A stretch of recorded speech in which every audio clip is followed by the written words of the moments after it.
So good afternoon everyone and welcome to today's Smart Talk on AI and the employee life cycle. Legal consideration from hiring to exit. I'm Gaurav Sawant, your host for the session. Usually our Smart Talks feature a single expert speaker, but considering the depth and the importance of today's topic, we have something special. A distinguished panel of three legal experts from LawKNIT who will share their insights across recruitment, employee data, documentation, and AI policies. Our first speaker, Arunabh Choudhary, is a partner and co-founder at LawKNIT. He brings 15 years of experience advising corporates, banks, fintechs, and startups worldwide. He has been featured in the Forbes Power list of top lawyers and recognized among Asia's leading corporate and fintech legal practitioners. Next, we have Renu Sirothiya, partner and founder at LawKNIT, with 12 plus years in policy, regulatory, and ESG domains. Renu has contributed to national initiatives like Digital India and Dot Bharat with METY. She is also an accredited mediator, certified CSR auditor, and lead privacy assessor. Completing our panel is Tanvi Muraleedharan, partner and co-founder at LawKNIT with 10 plus years of experience. Tanvi has guided corporates, startups, and MNCs on compliance, employment, and data privacy. She is also a DSCI certified privacy leader assessor and an Asia Law notable practitioner for corporate and MA. With three accomplished speakers today, we will be covering AI in recruitment, then protecting employee data, essential lifestyle documentation, and AI-driven policies. Let's begin with the first focus area, the use of AI in recruitment and data protection. Over to you, Arunabh. Thanks, Gaurav. Welcome everyone. Gaurav has already given a nice introduction to all of us. Uh, Let me share my screen. Yes, Yeah, I hope the presentation is visible. yes, it is visible. Great. Yeah, so as Gaurav has introduced the topic, just to bring the legal part to it. So as you all are from HR fraternity and you have been using AI into various aspects of HR. The reason for today touching this topic from a legal perspective was to also understand the legal implications and legal requirements involved into using HR into using AI into various HR functionalities. Now, apart from me, there are two other presenters, Renu and Tanvi. Both of them brings a unique capability. Tanvi deals with a lot of general corporate and HR related, labor law related issues. So she will take us through the nitty-gritty of clauses and agreements and the changes which is required in order to upcoming AI related activities in an organization. And Renu also assists us, or Renu heads our policy practice. She is more into upcoming future policies which are required for an organization while implementing HR into the domain, implementing AI into the HR domain. Now, just to take you through what we are going to cover today in our presentation. So we are going to take 7 topics overall, divided into various subtopics. The first topic is with regard to legal risk, biases, regulatory concerns surrounding AI. Then we will take us through the must-have legal documents in India. Vital legal clauses, how data protections and all those things will work in AI domain and KMP related aspects. Then Renu will take us through the different stages at which AI is being used and what all are the policies and organizational measures which are being implemented in India as well as globally. Now, before to start with the presentation on legal aspect, just wanted to showcase what has happened across the globe or especially in US with regard to the use of AI in HR segment. So you must have heard about this Workday matter where Derek Mobley was applying for various positions in an organization which were using Workday AI tool as an AI assistance hiring tool. Okay. And what Derek Mobley is, he's a person of 40 plus years of age, African American, disabled. He applied for almost more than 80 job profile and he got rejected. Okay. Somehow he tried again with a little bit different or a better profile, and he started getting selected in some of the interviews. Then he realized that there is something which is happening with regard to the selection process and the way AI is screening the CVs or resumes of applicant. Okay. And on that basis, and as you know, that US is a very much of a market which is very litigation heavy. He filed a suit against Workday, complaining that it is biased towards certain age, race, disability, and all those things. Given that the US court has admitted and allowed for a class litigations across it. Okay. Now, similarly, with Amazon was using a AI tool somewhere around in 2018, and they discovered that there was a gender bias going in. The screening of CVs on the basis of male, female, transgender was being done with some kind of a bias. Now, what are all these things comes down to? Even though the AI saves time and cost, but if these things comes out, it brings lawsuit, it brings reputational damage, and of course the regulatory risk as well. Okay. So that's the context of today's presentation, that when we are using a AI and when we are implementing the AI, how the Indian laws, because what we have seen right now is a US or a global scenario, but what is going to happen in India? Are there laws which is covering such scenarios in India? Now, if I take you to the next slide, now if I cover these basic laws which are applicable, which will also be applicable for use of AI into HR related activity. One and the foremost is the Data Protection Act, okay, the DPDP Act, where the candidate's consent, purpose. So the two segment when it comes to DPDP Act and in case of a recruitment process. One, when you are recruiting someone, at that point of time, the person is not an employee; he or she is a potential candidate. Okay.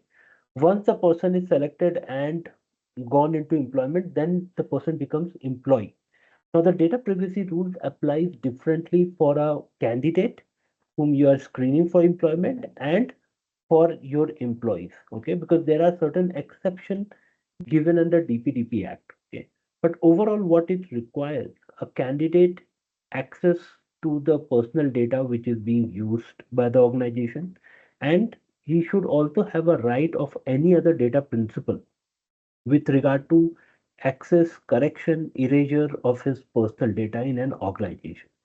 Now, what is important when it comes to a potential candidate? Okay, so someone who is not an employee but has sent the resume, and we are looking into the resume of a person, and the resume has certain sensitive details, certain other personal details, photographs, phone numbers, lot many other things. Okay, how to handle all those things? So, consent is the way what DPTP Act says, that it should be consented, that you can use it for a screening purpose. If some AI tool is using those applications and all those things, then proper consent has been taken for applicability of that AI tool over those personal information of a candidate as well. Okay.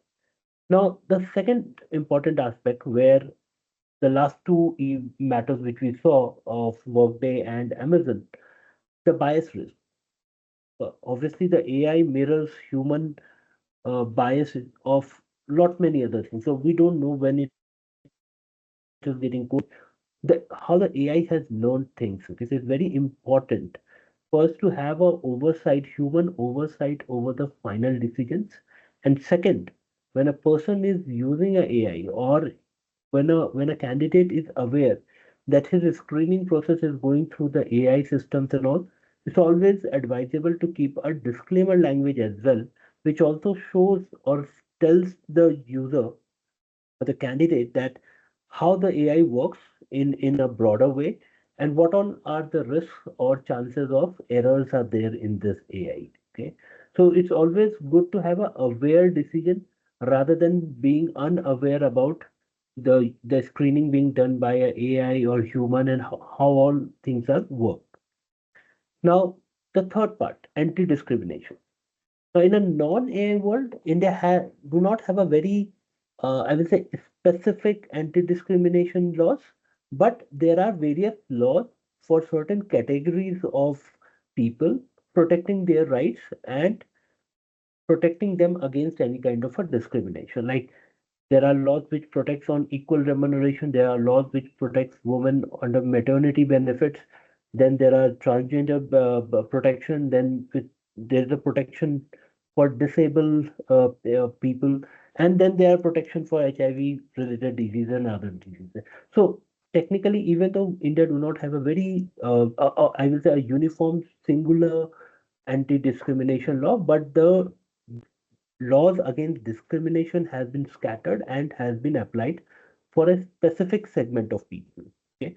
Now, all these laws, whether it's data protection, whether it's bias risk, whether it's anti-discrimination, all these applies today in a non-AI function, and the same will apply for any function which is being done by AI. So, from a legal perspective, there is no distinction whether you have done the process through human intervention or you have done it through AI, but the principles of anti-discrimination, principle of protecting the personal data, and all those things applies as it. Now, when it comes to judicial uh, policy safeguards, means how the courts are going to look at it. Courts protect any kind of court is against any kind of a workplace bias. It protects the employees from biases. Okay. Now, if I will say a workday kind of a matter or a Amazon kind of a matter would have happened in India, how court would have looked? Maybe it would have taken some more time or some more evidences to understand it better, but the legal principle against the bias would have been remain the same. So I don't see that the the the judicial interpretation of the matter would have been very different from what we have seen in Workday or Amazon case in US. Okay. But yeah, the procedural lapses, the procedural delays and all those things, I'm not commenting on that. But from a legal principle perspective, our courts, the Indian courts would have also looked in a similar way because the employers are required to embed the principle of fairness in their policies and handbooks. Okay, and all the laws which I said, which protects maternity, women with maternity benefits, transgenders, people, and disabled people, all those things are there to protect the specific interest of employees and to protect them against the discrimination. So, given all these scenario, our understanding is that if an organization is using an AI tool for various HR function, what we saw previously would have been taken in Indian scenario as well. Now, some good things about AI. So, in case of Unilever, it's a case study which shows that almost 250,000 applications were done for 800 roles, which generally takes around 6 months time to do the recruitment process. They adopted a AI called HireView, which has now cut down the timeline drastically.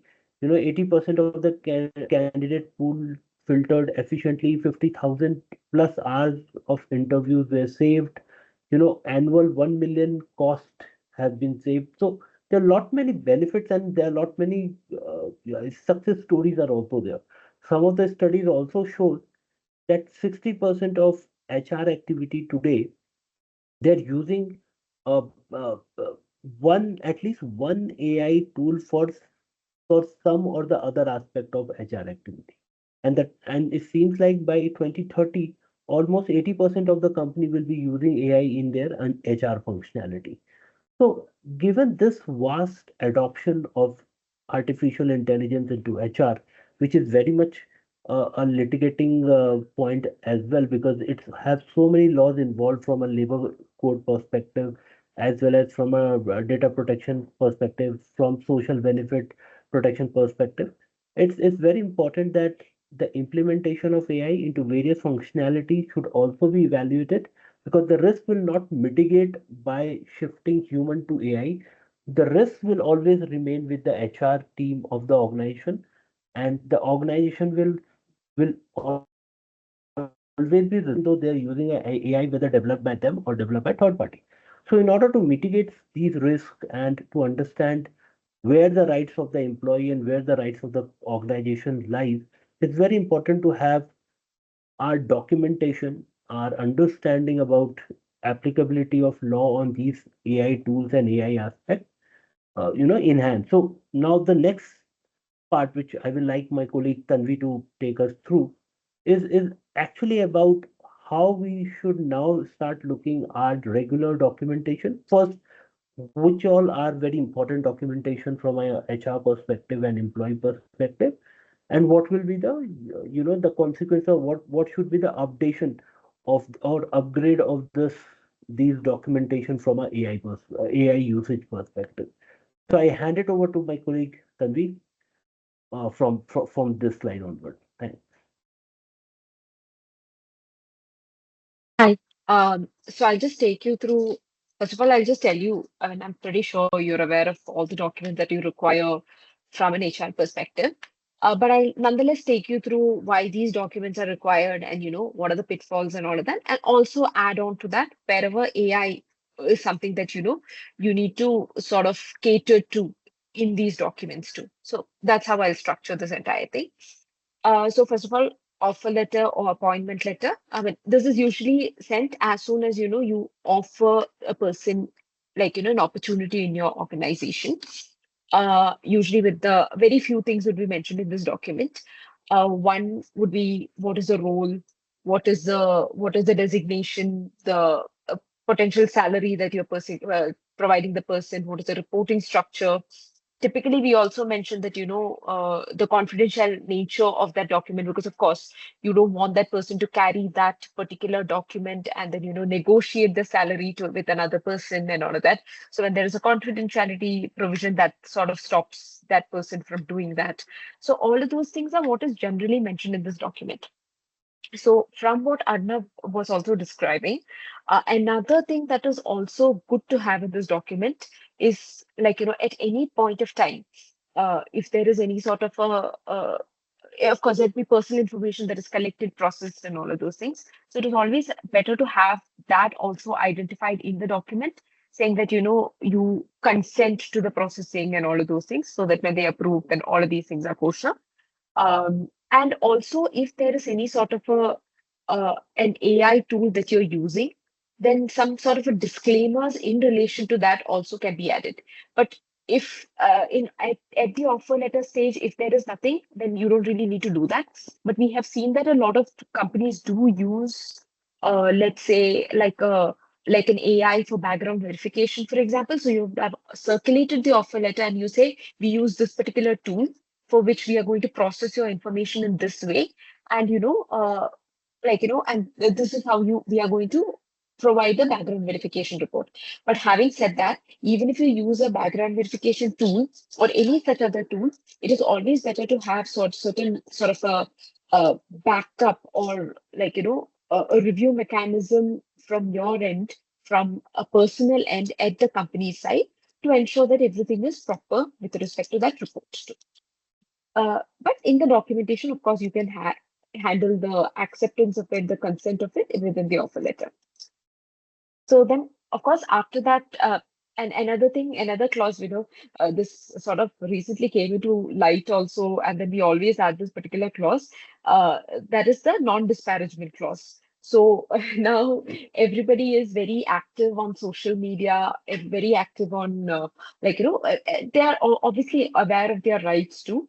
So, like employees like generally people tend to sort of uh, write things on social media, on their social media profile, whether it be LinkedIn, whether it be Instagram, wherever it is, they sort of air out their grievances through these channels.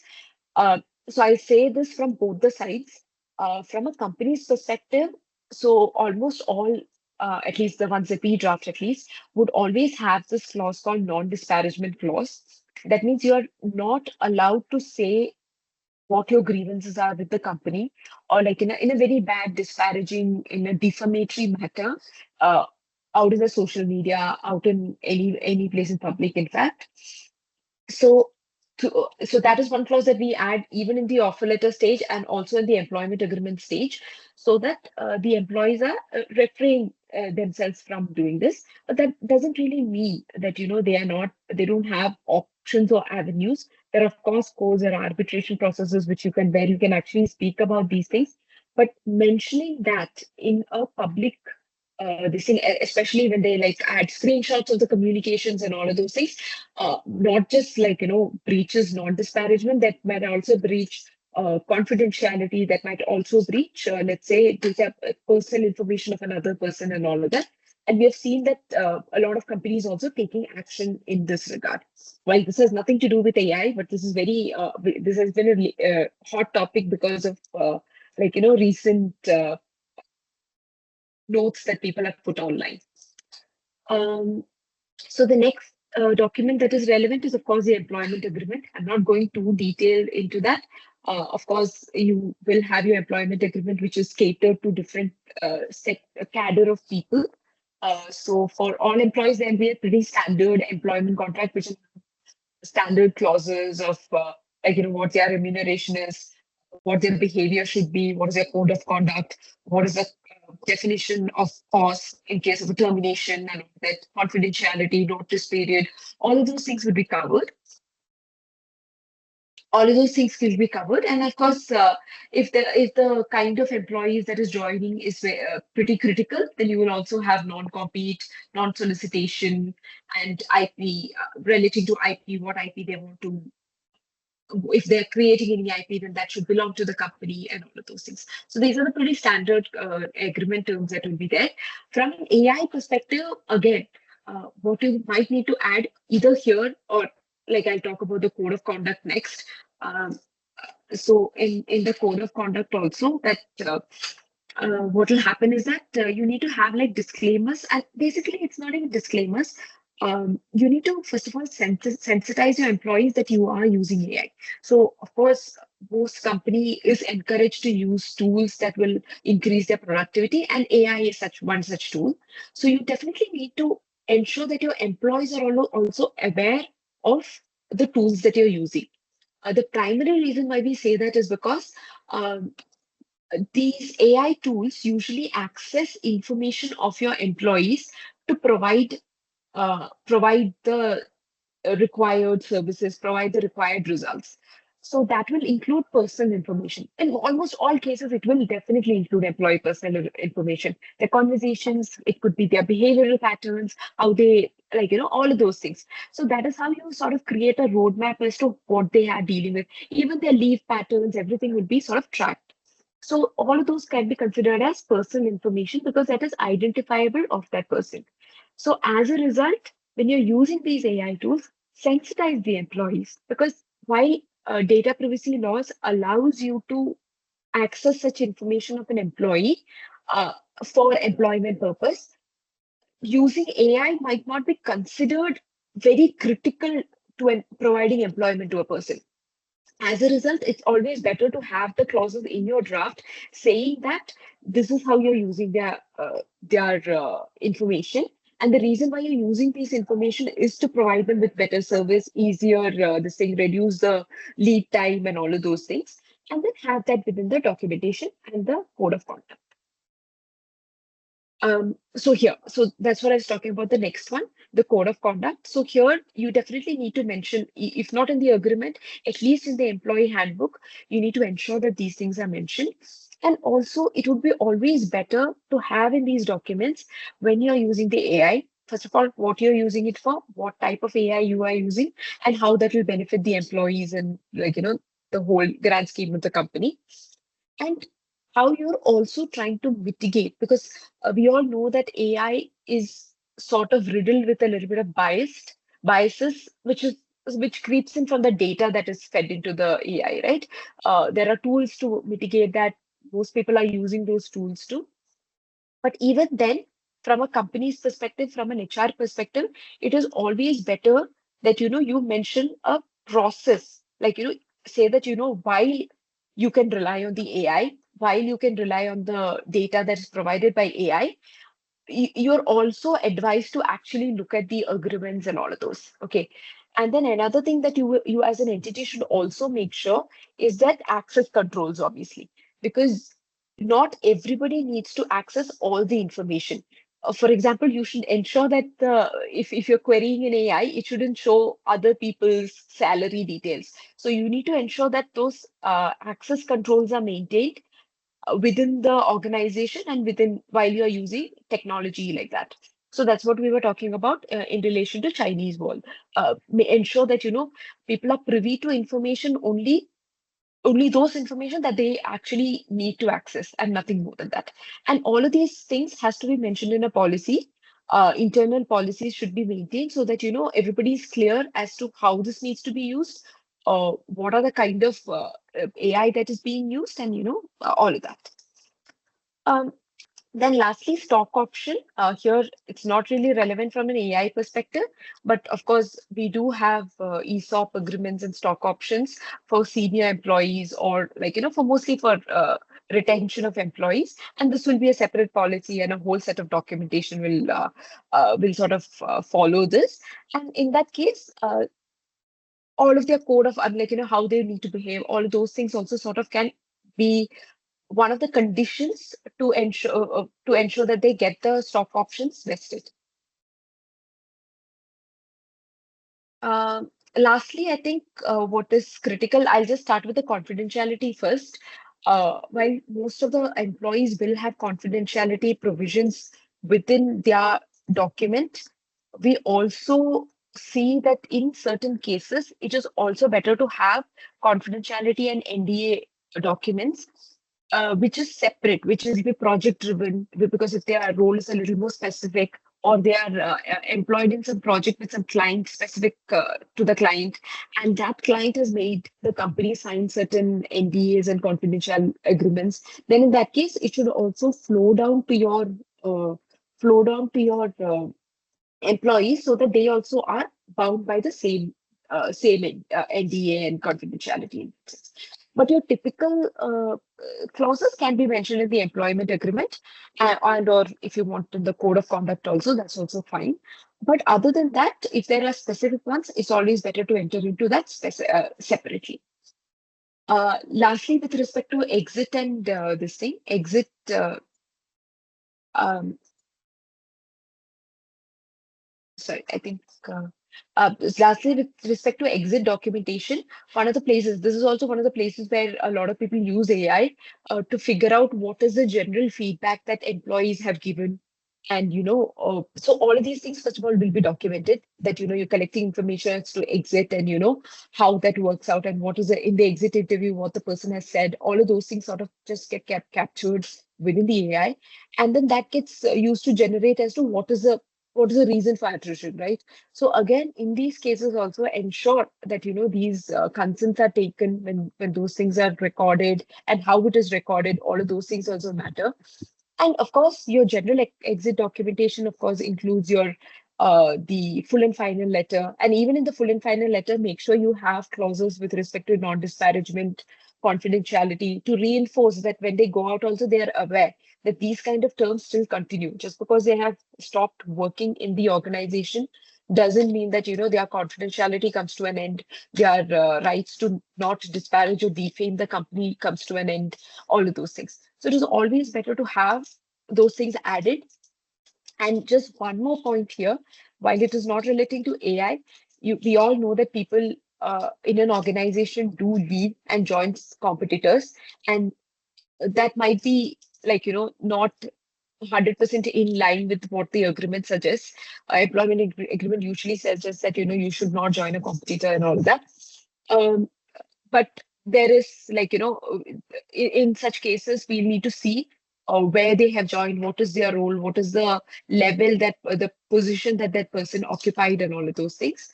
But of course, that is something that the other person can disclose, and then some sort of this thing will have to be reached at that stage. So these are majorly what will be there in the exit and full and final settlement. But just having said that, there is one thing. They should also add a clause. You should also add a clause in the exit documentation, which talks about non-solicitation too, to ensure that the person leaving doesn't poach the clients or the employees at a later stage, and that can be easily documented too. So AI will help you that in that too. When a person is leaving, it charts out where they're leaving to, what is the reason why they're leaving, and all of those. So that will sort of help you chart out the non-solicitation obligations too. Um, I think the next one is like, I think most of these clauses I've already taken up. One major, while I've seen non-compete, non-solicitation, IP-related clauses, which is pretty standard in all documentation, we seldom see employers putting in data privacy and data protection clauses, uh, especially with respect to consent. And while in employment, maybe you are protected under law when there is an employment scenario, you're protected under law from collecting information and processing information for that particular scenario. Uh, Again, I'm just reiterating this point. When you're using AI tools, that might not be considered, certain things at least might not be considered as within the realm of employment requirement. It could be because we don't have any case studies as of now.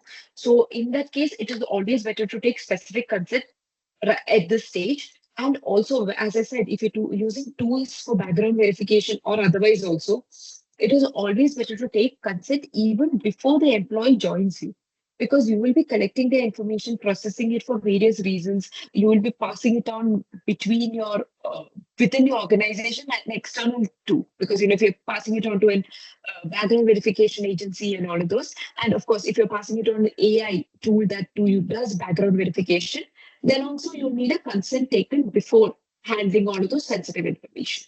So you need to ensure that that sort of gets catered to at every stage, before the person joins the organization, and of course after through the employment agreement or code of conduct also.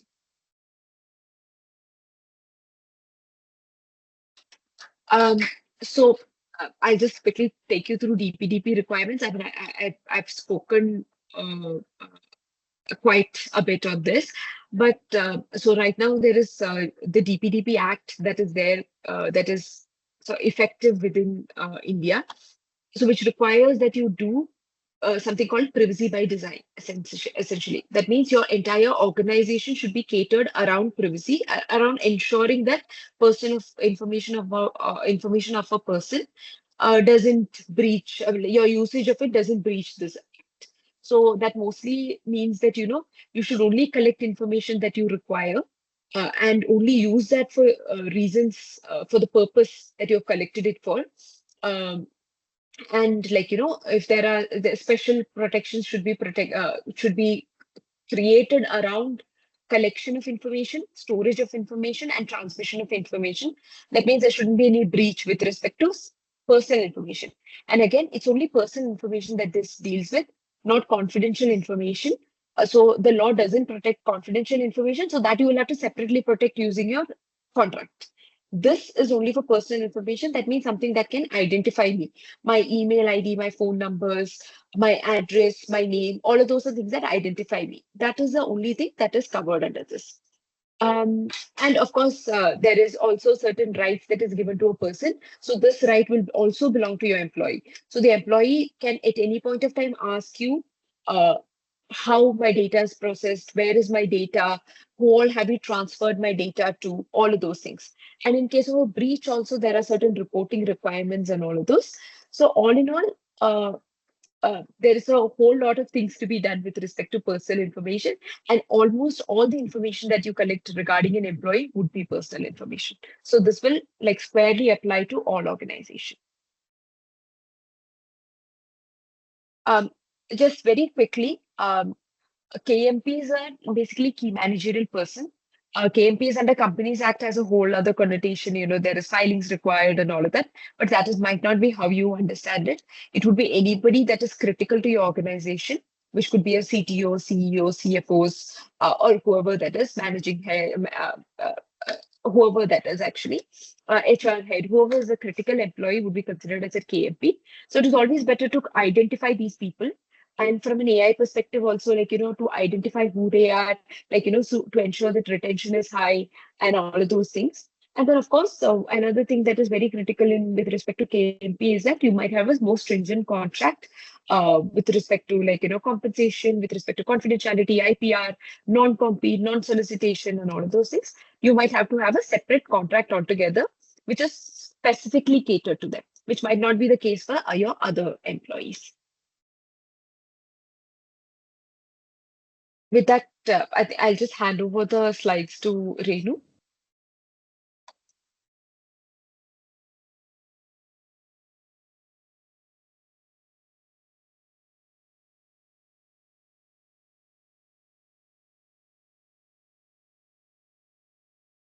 Thanks, Tanvi.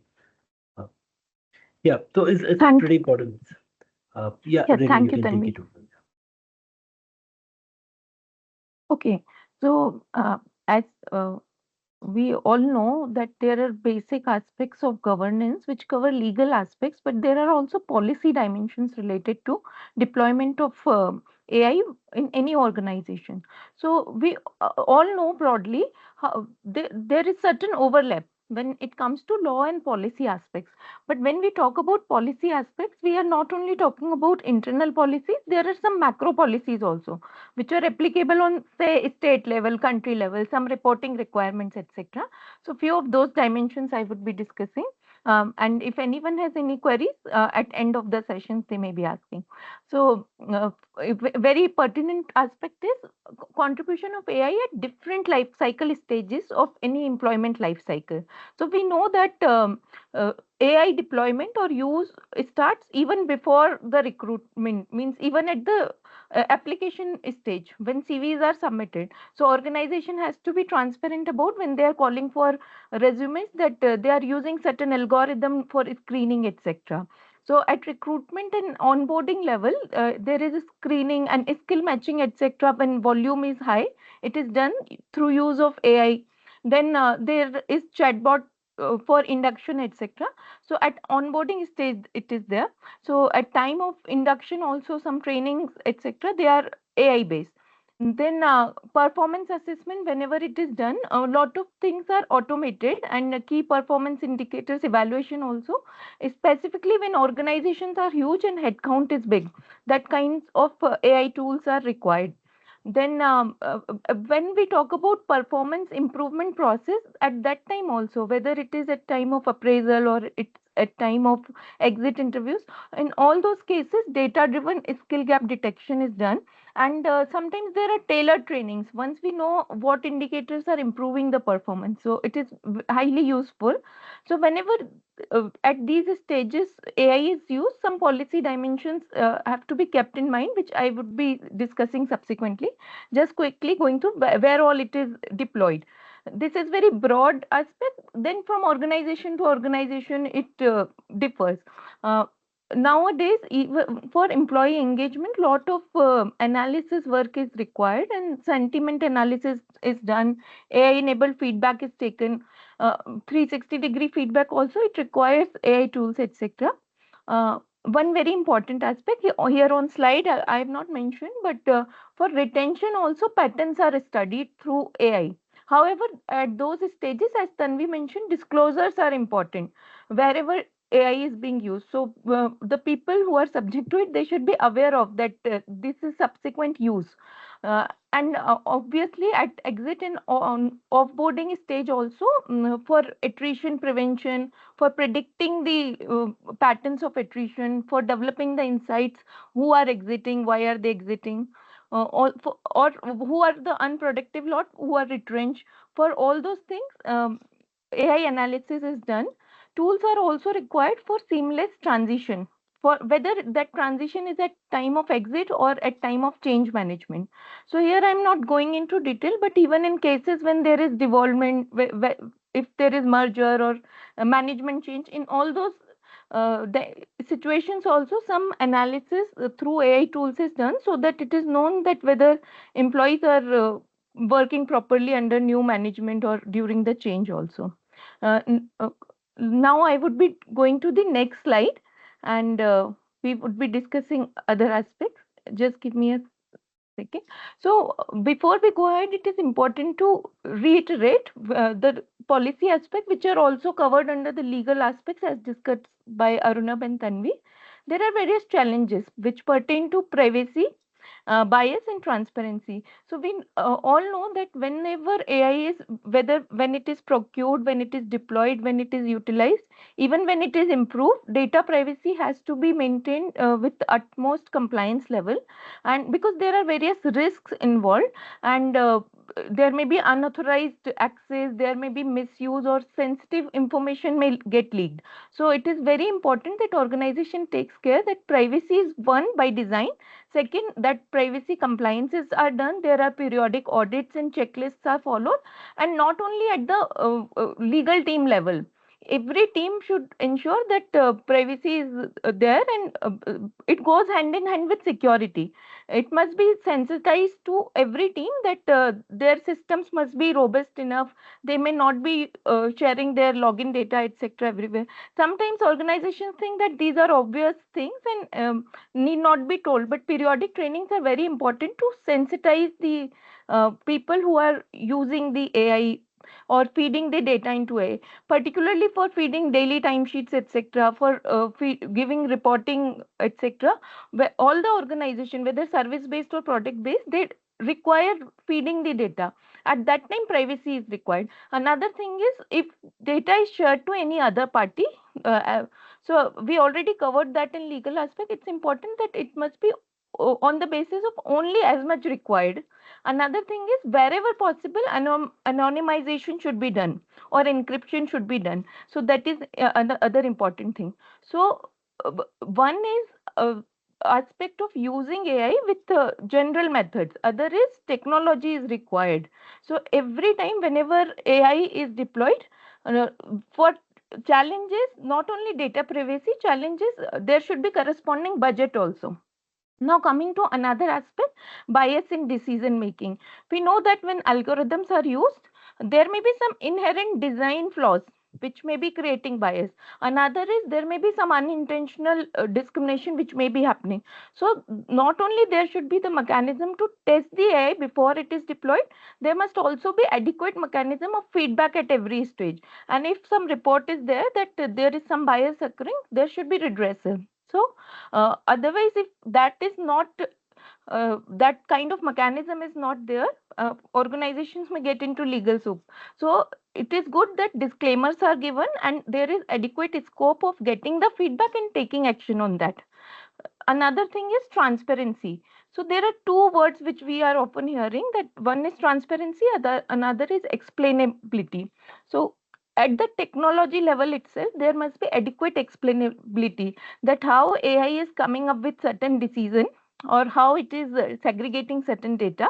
Another thing is at organizational level, there must be adequate transparency to the stakeholders. In this case, as we are talking about HR, to the man to the team which are providing, say, people. So to our not only to the employees there should be transparency, but also transparency to the organization which are providing people for hiring.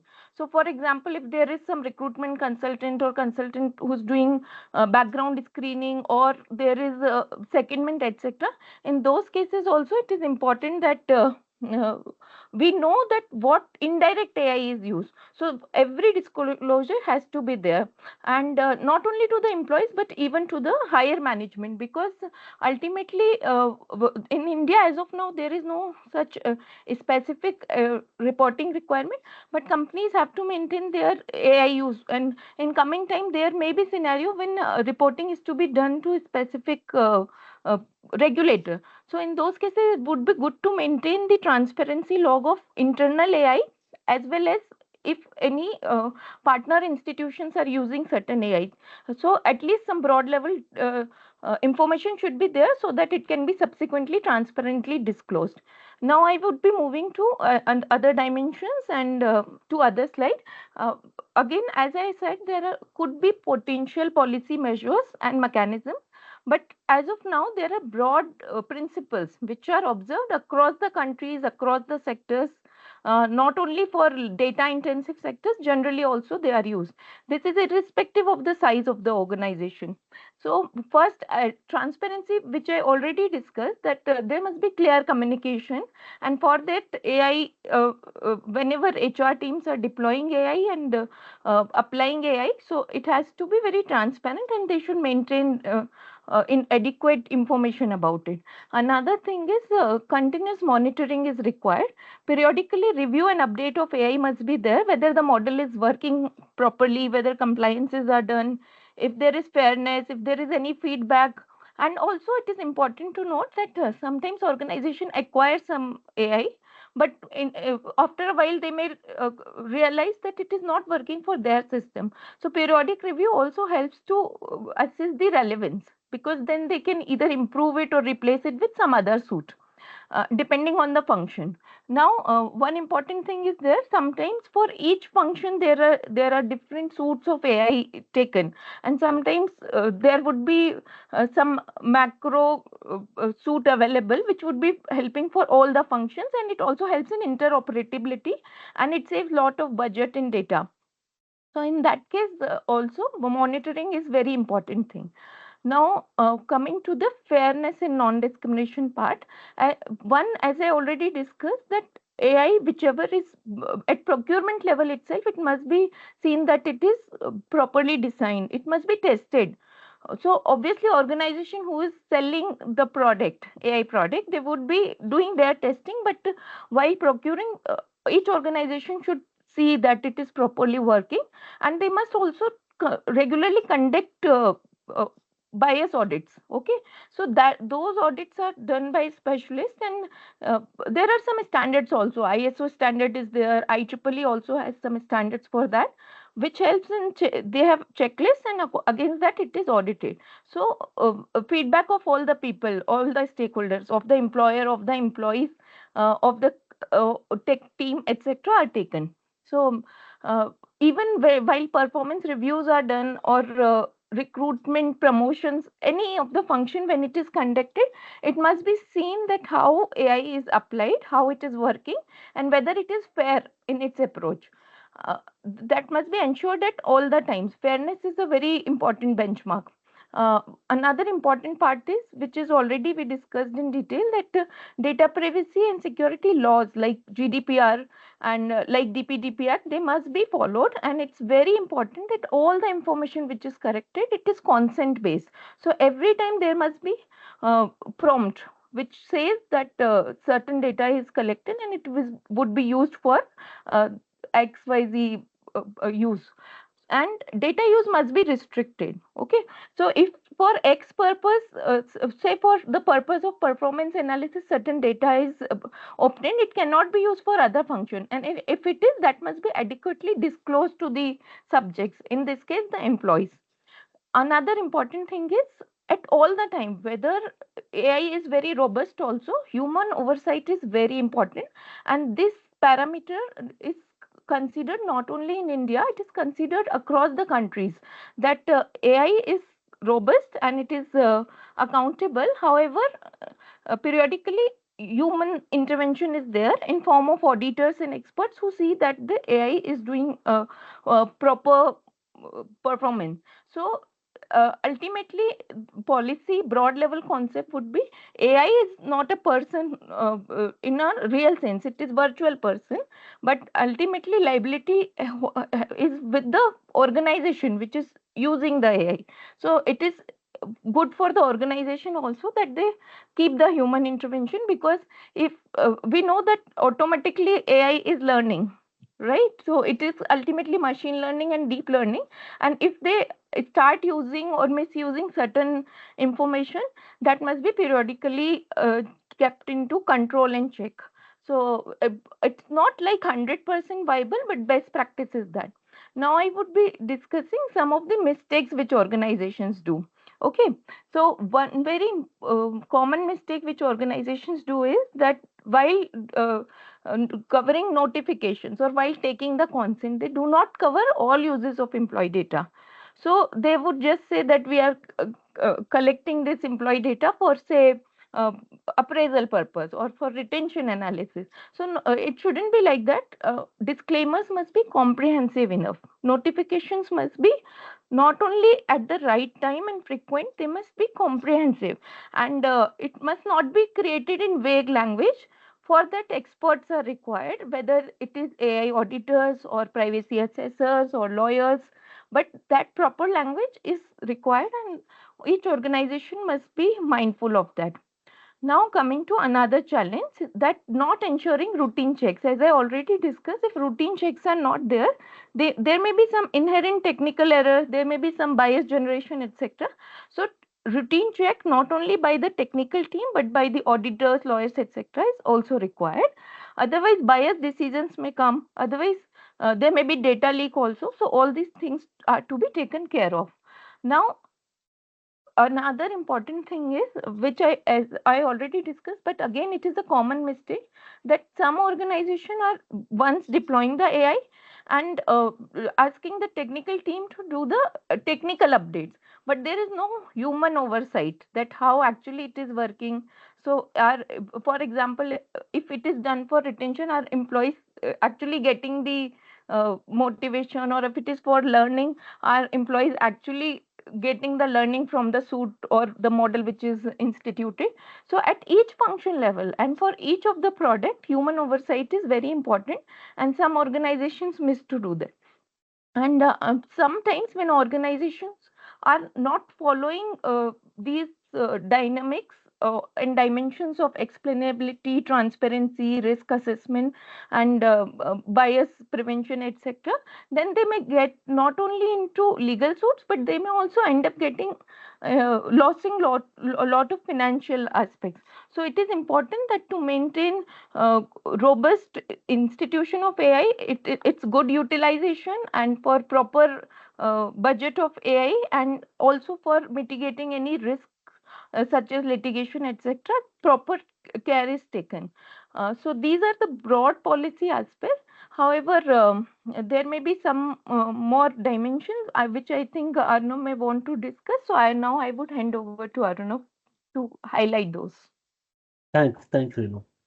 So, just to conclude now, because we have almost done with the presentation, some key takeaways. So, one important, just update to mention here, that in past we have seen, or in recent past, I will say, we have started seeing regulators started using a lot of social media inputs in relation to their own analysis of an organization. For example, recently there was one thing which has come out where income tax department was actually looking at the employee social media post to understand certain functionality of an organization. And in one of the case, they have also sent a notice saying that to that organization on from a tax perspective that as per your filings and as per your income tax returns, you are not doing conducting any business in India, but technically, quoting some employee post that this person in his LinkedIn profile has said that he has been working in a project in India for you. Now, whether that is going to be sustained in court, not going to sustain in court, it all depends on evidence, how they go after it and how they prove it. But what important here, and what we also have been understanding from some of our clients, one is HR tools AI. Second is when an employee is in an organization, whether how what kind of a AI tools they are going to use, and how the confidential information of an organization will be protected from that perspective. So that is again something, a kind of a debate going on, that like a social media policy, where as Tanvi said that that technically non-disparagement and all, but also means is organization is also need to have a policy on to tell which all AI products to be used by employees for their research and all, and what all information can be posted, because technically whatever goes in AI, AI uses it for its own learning as well. So 100% data protection and all those things cannot be ensured at to a largest extent of an AI. So that is something still to be pondered. So yeah, so just concluding on it, AI, we spoke and discussed of AI in hiring. We spoke about Workday matter. We spoke about Amazon case.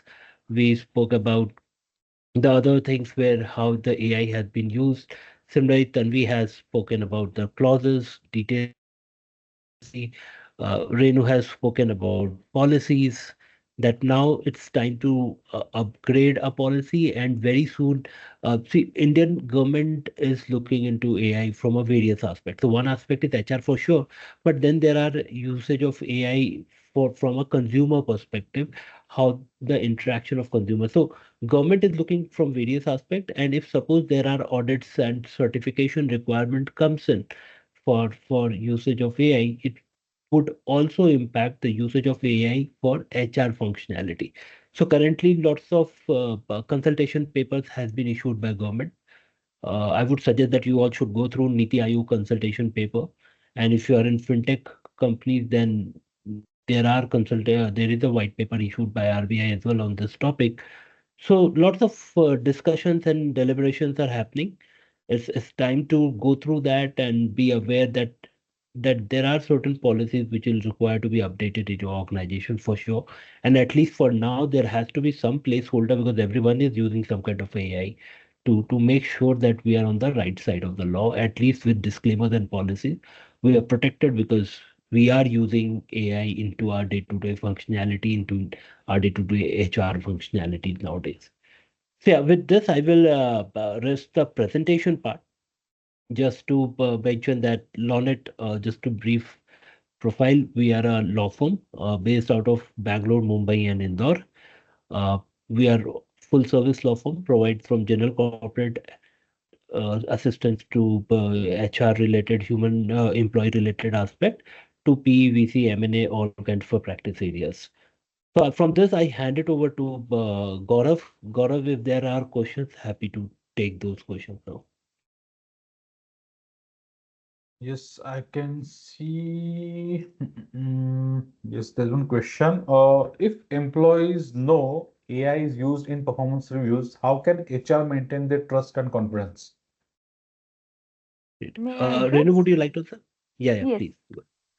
Okay, so this is very subjective scenario that when employees know that AI is used for performance review, so up to what level? However, it is very pertinent question also that how the confidence can be maintained that algorithm is checking what my performance is, whether it would be biased or not. So in those cases, explainability and transparency comes handy, that uniformity is maintained. So for example, if AI has say X number of parameters, it must be same for all the employees. So if that transparency is maintained, then confidence is instilled. But there is one exception. If performance appraisal or review is leading to termination, in those cases, at least as of now, under Indian law, AI cannot be deployed because there is concept of due process, and due process is to be followed.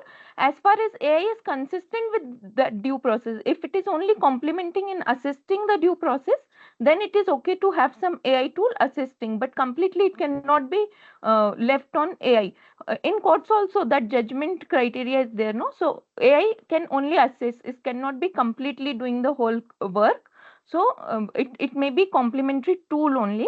So likewise, when in organization some assessment is done or appraisal is done, which is either leading to promotion or leading to termination or retrenchment, in those cases, because there is some element of judgment and assessment, some element of decision making, so that decision cannot be made by AI tool.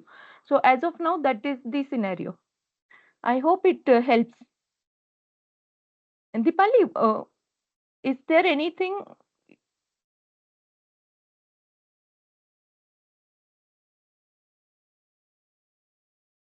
Yes, that answers your question, Dipali. Anyone else? Has any doubt? If you can know, if you want to unmute yourself, guys, you can now raise your hand.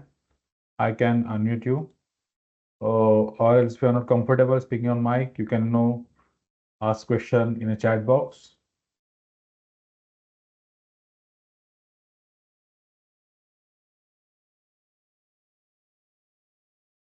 So anyway, our details are with Gaurav and Pocket HRMS team.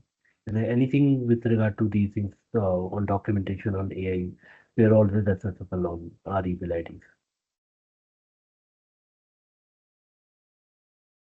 Yes, if you have any queries, if you want to ask, and if you have any personal questions or if you have any visitor question which you want to ask to Team LawKNIT, then you can know contact us, or you can even visit their website and get in touch with them for your all legal things. Any other questions? There are 35 people, 34 people.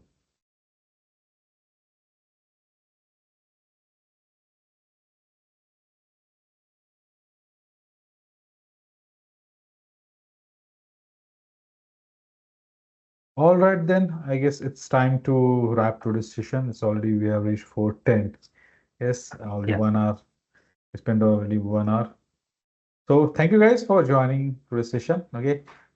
In this session, we saw like how AI is transforming the recruitment and the employee life cycle, and but also why fairness, transparency, and data protection must remain at the core.